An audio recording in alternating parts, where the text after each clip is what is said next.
तो हेलो बच्चों, स्वागत है आपका अमरम क्लासेस में। तो आज हम इस वीडियो में डिस्कस करने वाले हैं आपकी क्लास 10 मैथ की एक्सरसाइज 5.1। जैसा कि इस एक्सरसाइज के लिए जितनी पर्याप्त थ्योरी है वो मैं पहले ही वीडियोस में आपको बता चुका हूं। पहली जो लास्ट वीडियो थी उसमें मैंने सारी चीजें कवर कर रखी थी। तो आज हम लोग सॉल्यूशन स्टार्ट करते हैं। तो चलिए बिना किसी देरी के शुरू करते हैं। हाँ, इससे पहले एक महत्वपूर्ण सूचना, आप क्या करेंगे, इस वीडियो को पढ़ने से पहले कमेंट बॉक्स खोले, वहां पे डिस्क्रिप्शन में एक लिंक होगी, लिंक पे क्लिक करें, नोट्स को डाउनलोड कर लें जो आज पढ़ाने वाला हूं। चलो तो बिना किसी देरी के शुरू करते हैं। तो पहला क्वेश्चन है, निम्नलिखित स्थितियों में से किन किन स्थितियों में संबंधित संख्याओं की सूची एपी है और क्यों। ठीक, कह रहा है कि आपको हम कुछ शर्त दे रहे हैं, आप चेक करके बताओ कि ये जो सीरीज बनेगी, श्रृंखला बनेगी, एपी है या नहीं है। ठीक है सर। तो इसमें पहला पार्ट क्या लिखा हुआ है कि प्रत्येक किलोमीटर के बाद टैक्सी का किराया, जबकि प्रथम किलोमीटर का किराया 15 है और उसके अतिरिक्त किलोमीटर का किराया कितना है, 8 है। ठीक है सर। तो इसमें दे रखा है कि प्रथम, हम यहां लिखेंगे प्रथम किलोमीटर के लिए किमी इस्तेमाल करेंगे, का किराया जो हमको दे रखा है, किराया ये कितना दे रखा है, किराया हमको दे रखा है कितना, 15 रुपए। ठीक, रुपया यहां लगा देते हैं। ठीक, अब दूसरे किलोमीटर का, तो हम यहां पे लिखेंगे दूसरे किलोमीटर का किराया।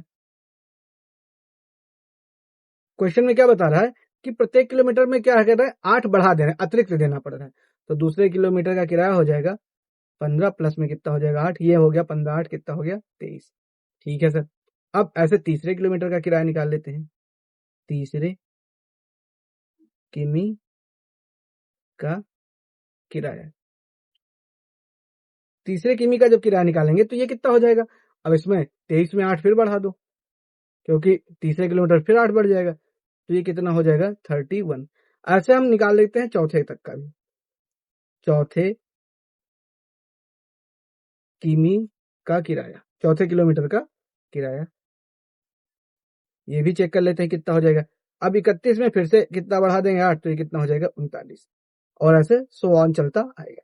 तो इससे एक श्रृंखला बनाते हैं। श्रृंखला जब हम बनाएंगे तो अभी ऐसी बनेगी श्रृंखला। देखो, सबसे पहले क्या बन रही है, 15, 15 के बाद क्या आ रहा है, 23, 23 के बाद क्या आ रहा है, 31, 31 के बाद क्या आ रहा है, 39, और सो ऑन। ठीक, अब हमको चेक करके बताना है कि एपी है या नहीं है। ठीक है, तो जो पहले लिखा हुआ है इसको प्रथम पद बोलते हैं, तो इससे किससे लिखते हैं, A1 से।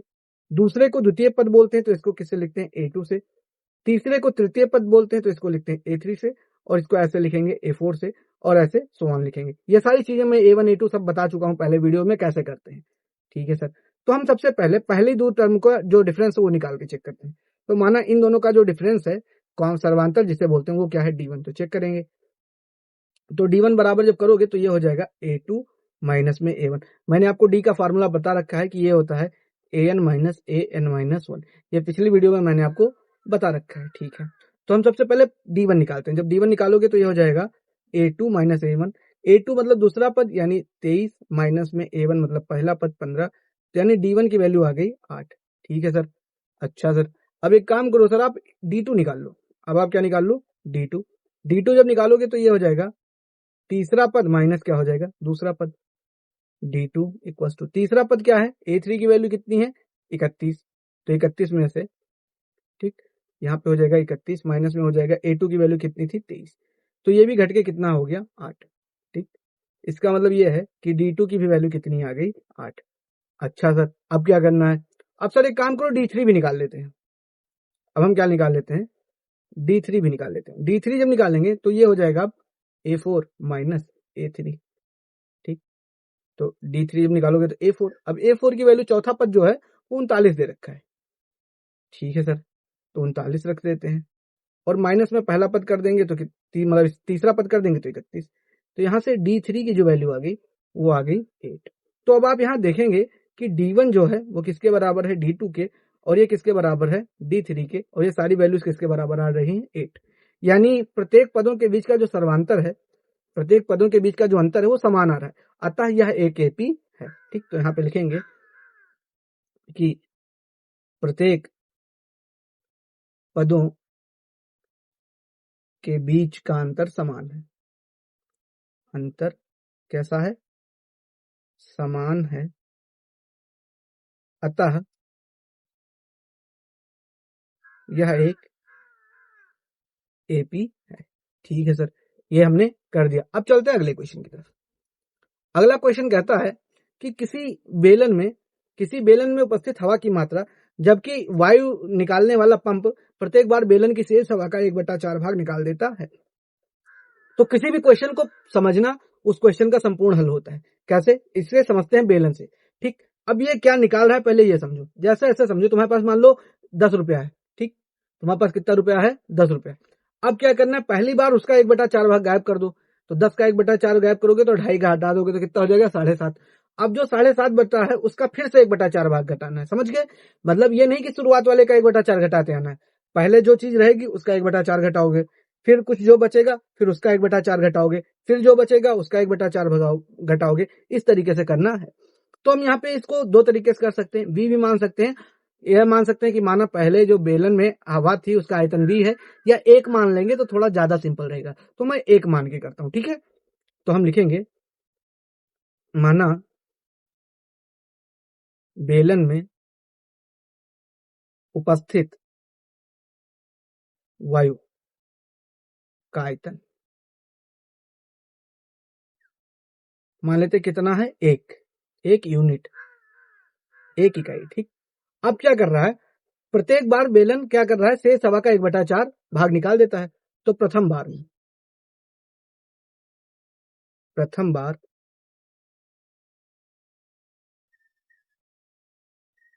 में बेलन द्वारा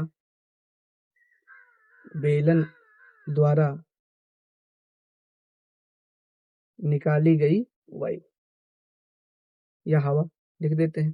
प्रथम बार में कितना निकालेगा? 1 का 1/4 भाग निकाल देगा। समझ गए? तो बेलन में उपस्थित हवा की मात्रा हमें बताना है। ठीक, तो अब उपस्थित हवा की मात्रा कितनी हो जाएगी? देखो, पहले 1 था और उसमें से 1/4 भाग निकाल दिया। अब यहाँ पे लिखेंगे उपस्थित हवा। 1 का जब 1/4 निकालोगे तो ये कितना आ जाएगा? 3/4 क्या आ जाएगा? 4 आ जाएगा। ठीक, अब क्या होगा? अब दूसरी बार में, ठीक, अब यहाँ पे लिखेंगे उपस्थित हवा को ऐसे भी लिख सकते हैं, यहाँ पे लिख सकते हैं शेष उपस्थित हवा। अब दूसरी बार में बेलन द्वारा नहीं, ये पंप द्वारा है। समझ गए? किसके द्वारा है? पंप। बार में पंप द्वारा। अब दूसरी बार में क्या हो जाएगा? इस 3/4 का भी 1/4 कर देंगे, 3/4 का भी क्या कर देंगे? 1/4 कर देंगे। ठीक, तो अब ये हो जाएगा 3 एकन्नम 3 और 4 चौक कितना हो जाएगा? 16। तो ये हो गया 3/16। ठीक है सर, अब इतनी भाग तो निकल जाएगा तो बचेगा कितना? तो लिखेंगे बेलन में शेष हवा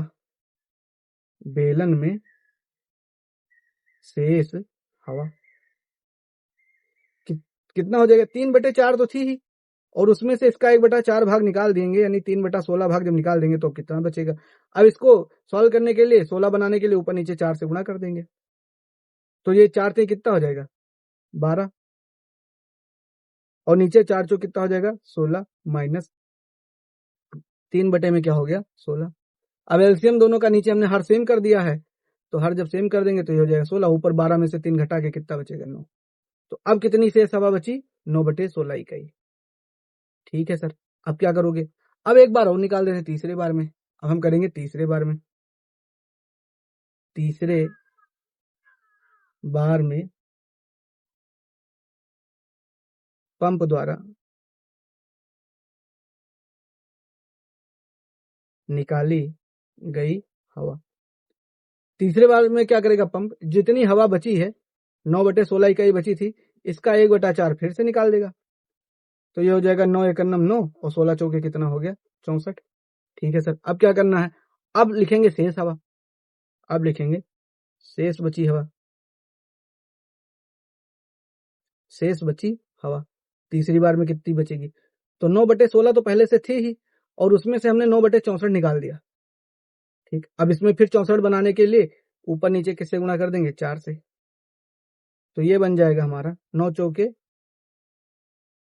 36 हो जाएगा, बटे में कितना हो गया? 64। यहाँ पे माइनस लगा हुआ है, माइनस ये हो जाएगा 9 में कितना हो गया? 64। अब नीचे एलसीएम सेम, मतलब हर सेम है, तो ये लिखेंगे 64 और ये घटा देंगे 36 माइनस 9।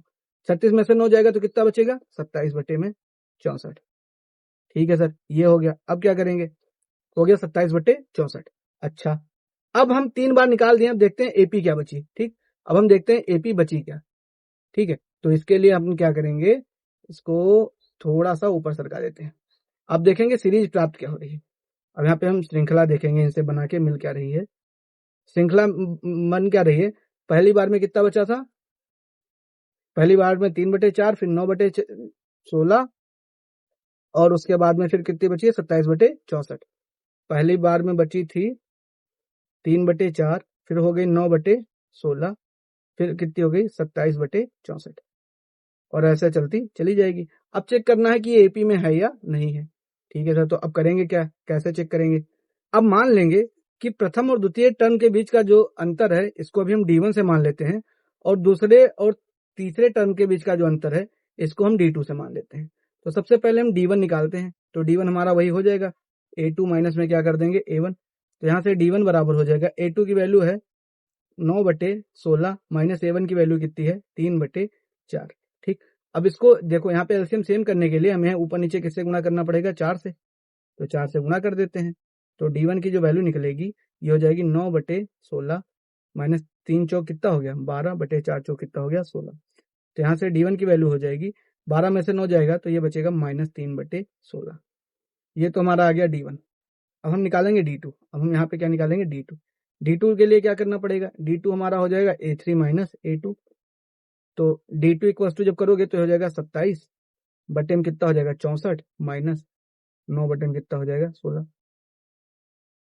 तो D2 बराबर क्या हो जाएगा, अब यहाँ से क्या करेंगे, यहाँ पे सेम करने के लिए अब हमको ऊपर नीचे किससे मल्टीप्लाई करना पड़ेगा, 4 से।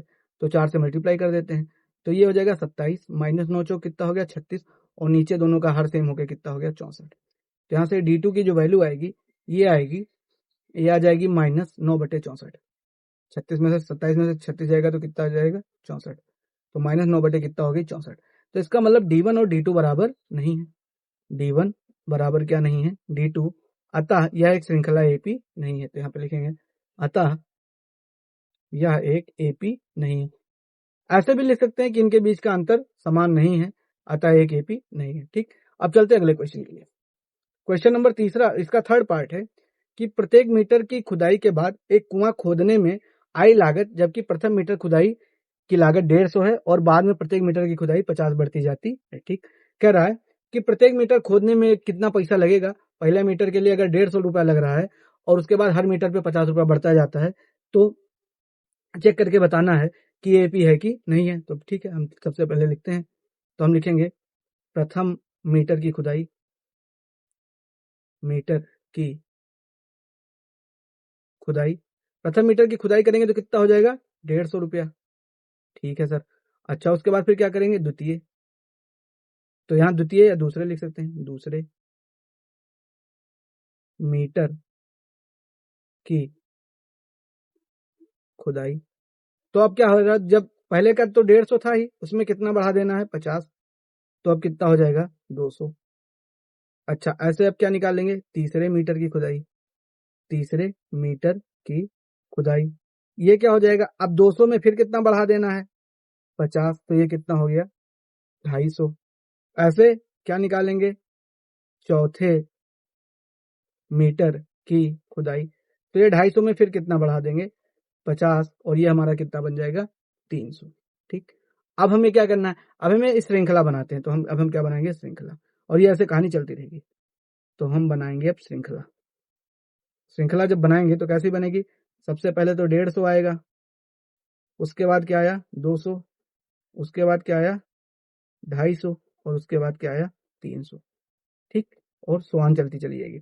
अब चेक करना है कि ये एपी है या नहीं है।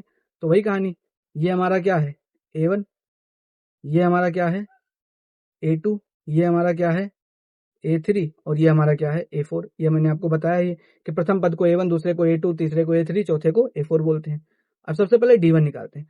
तो जब D1 निकालोगे तो हो जाएगा A2 माइनस A1, मतलब इन दोनों के बीच का डिफरेंस D1। ठीक, तो ये हो जाएगा A2 माइनस A1। तो D1 इक्वल टू हो जाएगा, A2 की वैल्यू कितनी है 200 माइनस A1 की वैल्यू कितनी है 150। तो D1 कितना आ गया 50। अच्छा सर, ऐसे काम करते हैं, D2 निकाल लेते हैं। क्या निकालेंगे D2, तो D2 के लिए क्या लिखेंगे, A3 माइनस A2, तीसरे पद में से दूसरा पद घटा देंगे, तो तीसरा पद शायद 250 है और दूसरा पद शायद 200 है, शायद नहीं है। तो यहाँ से D2 की वैल्यू फिर कितनी आ गई, 50 आ गई। अच्छा सर, इससे काम नहीं हो रहा, एक और निकाल लेते हैं, D3 निकाल लेते हैं। D3 करेंगे तो क्या करेंगे, चौथे पद में से कौन से पद को घटा देंगे, तीसरे पद को। तो D3, ये चौथा पद हमारा शायद 300 है और माइनस में कितना है, 250, तो D3 की वैल्यू कितनी आ गई, 50। तो अगर आप देखें, अगर आप यहाँ चेक करें तो क्या होगा, D1 किसके बराबर आ गया, D2 के, और ये किसके बराबर आ गया, D3 के। ठीक, D1 किसके बराबर आ गया, D2 के, और D2 किसके बराबर आ गया, D3 के। अतः यह एक AP है। तो हम लिखेंगे यहां सभी पदों के बीच का अंतर समान है। यहां सभी पदों के बीच का अंतर कैसा है, समान है। अतः यह एक AP है। अतः यह एक AP है। ठीक है सर, अब चलते हैं इसके अगले पार्ट की तरफ, लास्ट पार्ट है इस क्वेश्चन का। अब इस क्वेश्चन के फोर्थ पार्ट को करते हैं। फोर्थ पार्ट में क्या है कि खाते में प्रत्येक वर्ष का मिश्रधन, जबकि 10,000 की राशि 8% वार्षिक की दर से चक्रवृद्धि ब्याज पर जमा की जाती है। ठीक, तो आप लोगों ने बहुत पहले 7वीं 8वीं में एक मिश्रधन का फॉर्मूला पढ़ा होगा, वो मैं यहाँ पे लिख देता हूँ। मिश्र धन जो होता है, ये बराबर क्या होता था, P into 1 plus R upon 100, और इसकी पावर क्या होती थी, N। और ये क्या होता था, यहाँ पे P क्या होता था, P होता था प्रिंसिपल अमाउंट यानी कि मूलधन। मूलधन R जो क्या होता है, ये होता था हमारा दर, और जो N होता था ये होता है समय अवधि। ठीक, ये क्या होता था, समय अवधि, जैसे कि वार्षिक, छमाही, तिमाही, जैसा भी हो। अब यहाँ पे वार्षिक दे रखा है, यहाँ पे क्या दे रखा है, P की वैल्यू हमको दे रखी है 10,000, R की वैल्यू दे रखी है 8%, और N जो है वार्षिक है, मतलब पहले साल के लिए 1 यूज करेंगे, दूसरे साल के लिए 2 यूज करेंगे, ऐसे। ठीक, तो हम लिखते हैं प्रथम वर्ष का मिश्रधन निकालेंगे। मिश्रधन, सबसे पहले प्रथम वर्ष का मिश्रधन हम निकालेंगे तो ये हो जाएगा, ये होता है P, तो P के यहाँ पर कितना हो जाएगा 10,000, फिर 1 प्लस R के यहाँ कितना हो जाएगा 8, अपॉन में क्या हो जाएगा 100, और इसकी पावर पहले साल के लिए N की वैल्यू कितनी हो जाएगी 1। ठीक है सर, अब क्या करना है, अब इसको सॉल्व करते हैं। जब इसको सॉल्व करेंगे तो ये हो जाएगा हमारा इकाई, दहाई, सैकड़ा, हजार, 10,000। अब यहाँ पे आप एलसीएम ले लोगे तो 100 और 1 का गुणा करोगे तो हो जाएगा 100, प्लस में 8, और बटे में कितना हो जाएगा 100, और इसकी पावर कितनी लिखी हुई 1। अब इसको अगर आप सॉल्व करोगे, अच्छा मिश्रधन को किससे लिखते हैं, ए से, तो हम A1 लिख दे रहे हैं क्योंकि पहले साल का कर रहे हैं। तो ये हो जाएगा 1 2 3 4 5। ठीक, अब ये हो जाएगा 100 और 8 का गुणा कितना हो जाएगा 108, और बटे नीचे कितना हो जाएगा 100, मतलब 100 और 8 मिलके 108, और बटे में कितना हो गया 100। यहाँ 2 जीरो से ये वाला 2 जीरो कट गया। अब क्या होगा, A1 100 का 108 से गुणा कर देंगे। जब आप 100 और 108 का गुणा करेंगे तो ये आ जाएगा हमारा 10,800। ठीक, अब ऐसे करेंगे, दूसरे वर्ष का चक्रवृद्धि, दूसरे वर्ष का मिश्रधन निकाल लेंगे। दूसरे वर्ष का मिश्रधन, मिश्रधन इसको किससे लिखते हैं, हमने लिख दिया किससे, A2 से। तो मूलधन वही था आपका 10,000 ही, और ये हो जाएगा हमारा 1 प्लस R 8 ही है, बटे 100। इस बार इसकी पावर कितनी लगा देंगे 2, तो यहाँ से A2 बराबर हो गया, ये हो गया इकाई, दहाई, सैकड़ा, हजार, 10,000। 100 और 8 का गुणा करोगे तो कितना हो जाएगा, 100 और 1 का गुणा करोगे तो 100 हो जाएगा, 100 में 8 जोड़ोगे तो 108 हो जाएगा। इस बार डायरेक्ट लिख रहा हूँ, और बटे में 100, इसका भी क्या कर देना स्क्वायर। अब A2 ये हो गया तुम्हारा इकाई, दहाई, सैकड़ा, हजार, 10,000। अब ये हो गया 108 का स्क्वायर, मतलब 108 गुणे 108, और बटे में क्या हो गया 100। 100 का स्क्वायर करोगे तो कितना हो जाएगा, 100 का स्क्वायर करोगे 2 बार 100 लिख देते हैं, 100 गुणे क्या लिख देते हैं 100। कोई इन 2 जीरो से ये वाले 2 जीरो साफ हो गए, और इस 2 जीरो से ये वाले 2 जीरो साफ हो गए। तो कुल मिला के बचा A2 जो आया, ये आया 108 इंटू 108। A2 जो आया वो हमारा आया 108 गुणे 108, और शायद जब इसका आप गुणा करोगे तो ये आएगा 11,664। ठीक, अच्छा अब करना क्या है, अब एक वो बना दो, एक AP, मतलब एक सीरीज बनाते हैं, श्रेणी बनाते हैं। तो पहले जो मूलधन था वो कितना था, मूलधन हमारा पहले कितना था 10,000। फिर ये कितना हो गया 10,800 मिश्र धन बना। फिर कितना हो गया 11,664 और ऐसे ये चलता रहेगा। तो अब सबसे पहले इनके उनके बीच का अंतर D1 निकाल लेते हैं। ठीक, यहाँ पे 3 पद हैं, इसको मान लेंगे A1, इसको मान लेंगे A2 और इसको मान लेंगे A3। तो सबसे पहले अपन क्या निकालते हैं D1। जब D1 निकालेंगे तो ये हो जाएगा A2 माइनस में क्या हो गया A1। तो D1 बराबर A2 की वैल्यू कितनी हो जाएगी 10,800 माइनस 10,000। तो D1 की जो वैल्यू है ये आ गई हमारी 800। ठीक है सर। अच्छा, ऐसे D2 निकाल लेते हैं। D2 जब निकालेंगे तो ये हो जाएगा 11,664 और माइनस में हो जाएगा 10,800। तो इसको जब करोगे तो ये कितना हो जाएगा 10,664, 11,664 मतलब 664 इधर एक्स्ट्रा है और 200 इधर, ये आ गया 864। ठीक, तो D2 और D1 सेम नहीं आए तो यहाँ पे हम थोड़ा स्पेस इधर कम है, यहाँ पे लिख देते हैं। यहाँ पे हम क्या लिखेंगे कि D1 does not equals to D2। D1 does not equals to D2। इसका सिंपल सा अर्थ ये है कि यह जो सीरीज है ये AP में नहीं है। ठीक, अतः यह AP में नहीं है। ठीक, अब ये ज़्यादा अगर इसको खींचेंगे तो वीडियो काफ़ी लंबा हो जाएगा। हम लोग नेक्स्ट वीडियो में इसके आगे के क्वेश्चंस को करेंगे। तब तक के लिए अगर आपको मेहनत पसंद आई हो तो इसे शेयर कीजिए, लाइक कीजिए, सब्सक्राइब कीजिए। धन्यवाद।